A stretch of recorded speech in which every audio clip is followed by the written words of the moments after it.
তাই মা জানো একে একে রাধারানী এভাবে জিজ্ঞেস করছে গোবিন্দ আমার কপট করে কপট বাক্য দ্বারা উত্তর দিচ্ছে। সত্যিটা বলছে না যে আমি চন্দ্রাবলীর কুঞ্জে গিয়েছিলাম, এটা বলছে না, শুধু কপট বাক্য দ্বারা রাধারানীকে উত্তর দিচ্ছে।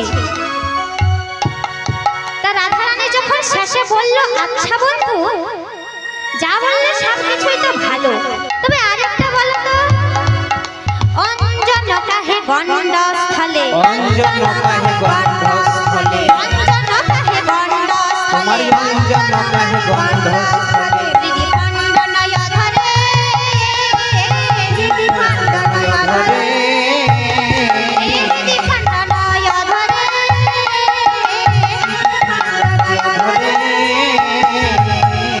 রাধারানী বলছে বলি তোমার ওই কালো গালে কালিকে দিয়েছে বলো তো? এতক্ষণ থেকে তো ভালোই উত্তর দিলে, সব প্রশ্নের উত্তর দিয়েছো, তাহলে এই প্রশ্নটির উত্তর দাও দেখি। তোমার ওই কালো গালে কালিকে দিয়েছে বলো, তোমার কি লজ্জা করে না? যাই না এই কথা বলেছে গোবিন্দ আমার কোনো আর উত্তর দিতে পারবে না।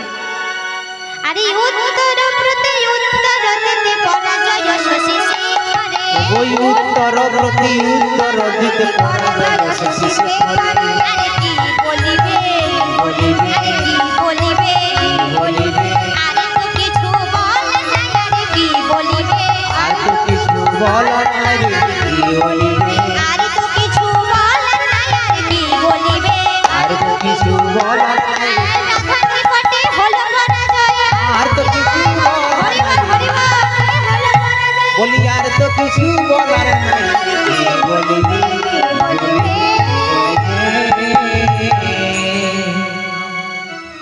এসব কথা বললো কিন্তু গোবিন্দ আমার কোনো আর উত্তর দিতে পারলেন না। তখন রাধারানী বলছে ও বধূ, ও বধূ হে প্রাণবধূ, তুমি জানো এই যে তোমাদের কারণ আর আমাদের কার্য, তা দেখে কি মনে হয়? সেটা দেখে মনে হয় যে তোমার আমার একই প্রাণ। কারণ যে কারণটি আমাদের সে কার্যগুলি তোমাদের কেমন না বলো তো? সারা নিশে কুঞ্জ সাজাই আমি, সারা নিশে জাগরণ করলাম আমি, কিন্তু আমার নয়ন লাল হওয়া উচিত ছিল, তা না হয়ে বলি তোমার নয়ন লাল হলো কেন?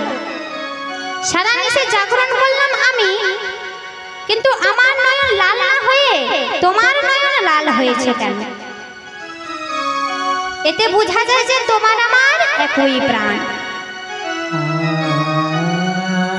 তা এ হলো আমাদের কারণ, তোমাদের কার্য। এবার তোমাদের কার্য এবার হচ্ছে না তোমাদের কারণ আর আমাদের কার্য, সেটা কি?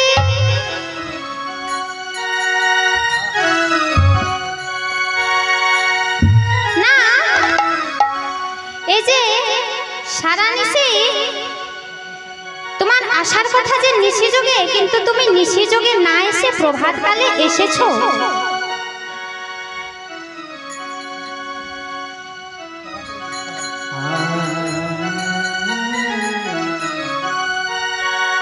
তাই মা রাধারানী এসব কথা বলতে বলতে কি হয়েছে জানো গো? রাধারানী আর গোবিন্দ আমার দুজনেই বাক্যালাপনে আছে। আর এমন সময় চন্দ্রাবলীর সখী পদ্মা সে এসে হাজির। দূরে থেকে দেখতে পেয়ে গেছে যে গোবিন্দ কপট বাক্য দ্বারা রাধারানীকে মানানোর চেষ্টা করছে। সবটাই মিথ্যে কথা, সত্যি কথা আর বলছে না, রাধারানীকে মানানোর চেষ্টা করছে। আচ্ছা, এটা আমি কিছুতেই হতে দেব না, আমি থাকতে এটা কিছুতেই হবে না। তাই কি করেছে জানো গো? না, রাধারানীর কুঞ্জে এসে হাজির আর বলছে, আর যেই না গোবিন্দ পদ্মাকে দেখতে পেয়েছে, গোবিন্দ মাথায় হাত নিয়ে বলছে ও মা সর্বনাশ। এই কি পদ্মা এখন এখানে কি করে এলো? গোবিন্দ বলছে, ও পদ্মা, তুমি কি করতে এসেছো? এখন তুমি যাও এখান থেকে, পরে আসবে। পদ্মা বলছে, ও না গো, চলে যাব মানে? কেন যাব? বলছে, এখন আমরা দুজনেই কথা বলছি, তুমি এখান থেকে যাও। বলছে, না না, আমি যাব কেন? আমি যে কাজটা করতে এসেছি আগে সেটা করে নি, তারপর যাব। তখন ও মায়েরা, গোবিন্দ তো জানে যে পদ্মা এসেছে, আমার ভান্ডা সব ফুটেই যাবে, কারণ পদ্মা হচ্ছে চন্দ্রাবলীর প্রিয় সখী। চন্দ্রাবলীর প্রিয় সখী, সে যদি এখন সব কথা খুলে বলে দেয় তাহলে আমি কি করব? আর পদ্মা এসে বলছে, ও গোবিন্দ, আমি কি করতে এসেছি জানো? গোবিন্দ বলছে, কি করতে এসেছো? তাড়াতাড়ি বলো, আর এখান থেকে যাও, কারণ তুমি থাকলে কি হবে? আমার ভান্ডাটাই ফেটে যাবে। কারণ রাধারানীকে এতক্ষণ ধরে খবর বাক্য দ্বারা বোঝানোর চেষ্টা করছে, আর পদ্মা যদি সব কথা বলে দেয় তাহলে কি হবে মা? তাই বলছে, তাড়াতাড়ি বলো, যা বলার বলো তাড়াতাড়ি, আর এখান থেকে যাও। তখন পদ্মা বলছে, আমি বেশি কথা বলতে আসিনি, আমি বলছিলাম যে ওই যে গত নিশীথে তুমি চন্দ্রাবলীর কুঞ্জে যখন আলতা পরাচ্ছ, চন্দ্রাবলীর পায়ে যখন তুমি আলতা পরাচ্ছিলে, তার পায়ের সোনার নুপুরটা খুলে তুমি কোথায় রেখেছো? ও মায়েরা, বলেই দিল, কত নিশীথে চন্দ্রাবলীর পায়ে যখন তুমি আলতা পরাচ্ছ। রাধারানী আমার জানতে পেরে গেল যে গোবিন্দ সারা নিশি কোথায় ছিল? ওই চন্দ্রাবলীর কুঞ্জে। চন্দ্রাবলীর, তাই তো? বলছে, পায়ের নুপুরটা কোথায় রেখেছো? আমরা যে সকল সখীগণ মিলে কুঞ্জের চারিপাশে খুঁজলাম, কই কোথাও তো আর পেলাম না। তুমি সেই নুপুরখানি খুলে কোথায় রেখেছো? না নিজের সঙ্গে নিয়ে এসেছো? আগে চলো, সেই নুপুরখানি খুঁজে দিয়ে নেবে, তারপর এখানে আসবে। কারণ সেই নুপুরের জন্য আমাদের সখী চন্দ্রাবলী অতিশয় কাতরা হয়ে পড়েছে। তাই আগে চলো, তোমায় আমি সারা বৃন্দাবন ঘুরে খুঁজে মরলাম, কোথাও আর পেলাম না। অবশেষে এখানে এসে দেখছি যে তুমি এখানে। যেই না বলেছে, রাধারানী তো জানতে পেরেই গেল।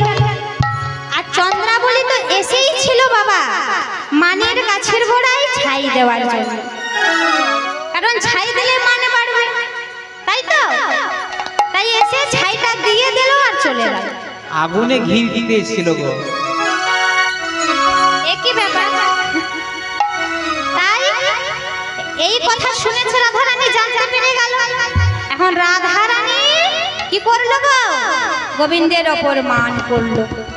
গোবিন্দের নিজের নীলবসনের অঞ্চল দ্বারা সুবদনখানি ঝেপে গোবিন্দের প্রতি বিমুখ হয়ে বসে গেল। বলছে, তোমার ওই বদনখানি আর আমি হেরবো না। রাধারানী আমার মনে মনে সংকল্প করলেন যে ওই বদনখানি আর আমি হেরবো না, তুমি আমার কুঞ্জে হতে এখনই চলে যাও। কুঞ্জে হতে চলে তাই গোবিন্দের প্রতি বিমুখ হয়ে বসে গেল। গোবিন্দের সঙ্গে কোনো কথা বলবে না বলে মাথায় ঘোমটা নিয়ে ভালো করে। আর জানো মা, গোবিন্দ আমার রাধারানীকে ওই অবস্থায় দেখে যে না গো, রাধারানী আমার বিমুখ হয়ে বসলো, গোবিন্দ আমার তেমনি রাধারানীর দুটি চরণ ধরে বলছে, রাধে, ও রাধে, ক্ষমা করো রাধে, এই ভুল যে আমি আর কোনোদিন করবো না, তুমি আমায় একবার ক্ষমা করো। এই ভুল আমি আর কোনোদিন করবো না, সত্যি আমি শপথ করে বলছি যে এই ভুল আমি কোনোদিন করবো না, তুমি একবার আমায় ক্ষমা করো। কিন্তু রাধারানী কোনোতেই উত্তর দিচ্ছে না। তখন